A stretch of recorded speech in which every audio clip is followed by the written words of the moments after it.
Hello, പുതിയ വീഡിയോയിലേക്ക് എല്ലാവർക്കും സ്വാഗതം. അപ്പോൾ ഇന്നത്തെ നമ്മുടെ റെസിപ്പി എന്ന് പറയുന്നത് വളരെ സിമ്പിളായിട്ടുള്ളൊരു മുട്ടക്കറിയാണ്. തേങ്ങാപ്പാൽ ഉപയോഗിച്ച് വളരെ എളുപ്പത്തിന് നമുക്ക് തയ്യാറാക്കാൻ പറ്റുന്ന നല്ല ടേസ്റ്റി ആയിട്ടുള്ള ഒരു നാടൻ മുട്ടക്കറി റെസിപ്പിയാണ്. അപ്പോൾ അതെങ്ങനെ ചെയ്യുന്നതെന്ന് നോക്കാം.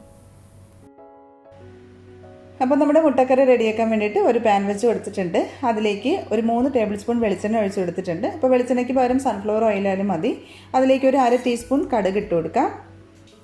കടുക് പൊട്ടി വരുന്ന സമയത്ത് ഇതിലേക്ക് ഒരു ചെറിയുള്ളി അരിഞ്ഞത്, കുറച്ച് 2 വറ്റൽമുളക്, പിന്നെ കുറച്ച് കറിവേപ്പിലയും ഇട്ട് കൊടുക്കാം. എന്നിട്ട് അതൊന്ന് ഫ്രൈ ആക്കി എടുക്കാം. ഇനി ഇതിലേക്ക് നമുക്ക് 2 സവാള അരിഞ്ഞത് ഇട്ട് കൊടുക്കാം. ഉള്ളിയിലേക്ക് ആവശ്യത്തിന് ഉപ്പിട്ട് കൊടുക്കാം. എന്നിട്ട് നന്നായിട്ടൊന്ന് വഴറ്റിയെടുക്കാം. ഇപ്പോൾ സവാള ഒന്ന് വാടി വരുന്ന സമയത്ത് ഇതിലേക്ക് നമുക്ക് കുറച്ച് വെളുത്തുള്ളി ചതച്ചത്, ഇഞ്ചി ചതച്ചത്, 4 പച്ചമുളകും കൂടെ എടുത്തിട്ടുണ്ട്. അപ്പോൾ ഇതിലേക്ക് ഞാൻ മുളക് പൊടി ചേർത്ത് കൊടുക്കുന്നില്ല, അതുകൊണ്ടാണ് ഒരു 4 പച്ചമുളക് എടുത്തിരിക്കുന്നത്. അപ്പോൾ അത് നമുക്കിതിലേക്ക് ചേർത്ത് കൊടുക്കാം. ഒരു 3 അല്ലി വെളുത്തുള്ളി ചതച്ചതാണ്, ഒരു ചെറിയ കഷ്ണം ഇഞ്ചി, അപ്പോൾ അത്ര മാത്രമേ എടുത്തിട്ടുള്ളൂ. ഇനി ഇതെല്ലാം കൂടി ഒന്ന് വഴറ്റിയെടുക്കാം.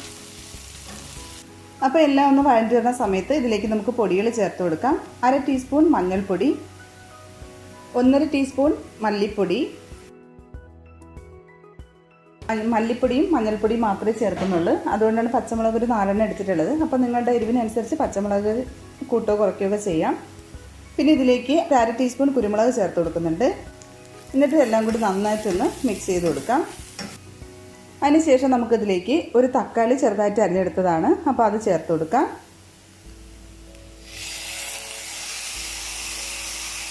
എന്നിട്ട് നന്നായിട്ടൊന്ന് മിക്സ് ചെയ്ത് കൊടുക്കാം. ഒരു 2 മിനിറ്റ് നമുക്കിതൊന്ന് അടച്ചു വയ്ക്കും. തക്കാളി നന്നായിട്ടൊന്ന് വെന്ത് കിട്ടാൻ വേണ്ടിയിട്ട് ചെറിയ തീയിലൊന്ന് അടച്ചു വെച്ചിരുന്നാൽ മതി. അപ്പോൾ തക്കാളിയൊക്കെ നന്നായിട്ട് വെന്ത് വന്നിട്ടുണ്ട്.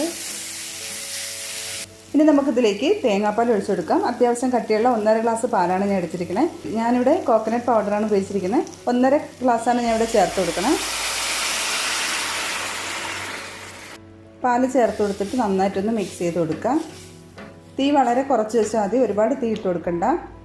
ഇനി ഇതിലേക്ക് 1/2 ടീസ്പൂൺ ഗരം മസാല കൂടി ചേർത്ത് കൊടുക്കാം. അത് ചേർത്ത് കൊടുത്തിട്ട് നന്നായിട്ടൊന്ന് മിക്സ് ചെയ്ത് കൊടുക്കാം. ഇനി ഇതിലേക്ക് നമുക്ക് പുഴുങ്ങി വെച്ചിരിക്കുന്ന മുട്ട ചേർത്ത് കൊടുക്കാം. ഞാനൊരു 4 മുട്ടയാണ് എടുത്തിരിക്കുന്നത്, ചെറുതായിട്ടൊന്ന് വരഞ്ഞു കൊടുത്തിട്ടുണ്ട്. എന്നിട്ടൊന്ന് മിക്സ് ചെയ്ത് കൊടുക്കാം. മുട്ട ചേർത്ത് കൊടുത്തിട്ട് സ്റ്റവ് ഓഫ് ചെയ്ത് കൊടുക്കാം.